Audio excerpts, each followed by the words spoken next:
بسم اللہ الرحمن الرحیم۔ میں صرف یہ خبر دینا چاہتی ہوں کہ آج رات 10:30 بجے کے قریب لاہور میں ہمارے گھر کے باہر سے میری بھابھی جو کہ زین حسین قریشی کی اہلیہ ہے، انہیں اغوا کر لیا گیا ہے نامعلوم افراد نے۔ 3 گاڑیوں میں وہ آئے تھے، انہوں نے گاڑی کا پیچھا کیا، گاڑی کو روکا اور زور و جبر کے استعمال سے وہ انہیں اٹھا کر لے گئے۔ جب ہماری گاڑی نے ان کا پیچھا کرنے کی کوشش کی تو 2 ویگو ڈالوں نے ہماری گاڑی کا راستہ روکا، جس کے بعد ڈرائیور نے میری والدہ کو یہ معلومات دیں۔ اس کے بعد سے ظاہر ہے سب بڑے پریشان ہیں اور ہم سب کو بڑی تشویش ہے، خاص طور پہ میری بھابھی کے والدین اور گھر والوں کو جو کہ غیر سیاسی لوگ ہیں۔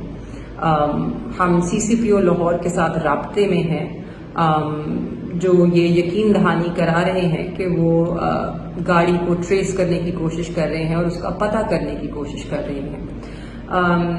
سب سے زیادہ حیرت کی بات یہ ہے کہ یہ واقعہ جو وزیر داخلہ ہیں محسن نقوی صاحب، ان کے گھر سے کچھ چند گز کے فاصلے کی دوری پر پیش آیا ہے۔ نہ صرف میری بھابھی جو ہیں وہ غیر سیاسی ہیں، وہ 2 چھوٹی چھوٹی بچیوں کی ماں بھی ہیں۔ ان کی 5 اور 3 سال کی 2 بیٹیاں ہیں جو اس وقت تو سکون سے سو رہی ہیں، مگر جب وہ صبح اٹھیں گی تو سب سے پہلے وہ اپنی والدہ کو ڈھونڈیں گی۔ تو مجھے دعا ہے، میری دعا ہے اور مجھے امید ہے کہ ان کے اٹھنے سے پہلے ان کی جو والدہ ہیں جنہیں وہ امو بلاتے ہیں وہ گھر پر ہی ہوں گی۔ اس ملک میں اس وقت جو نظام نافذ ہے اس میں نہ مائیں نہ بیٹیاں نہ بہنیں محفوظ ہیں۔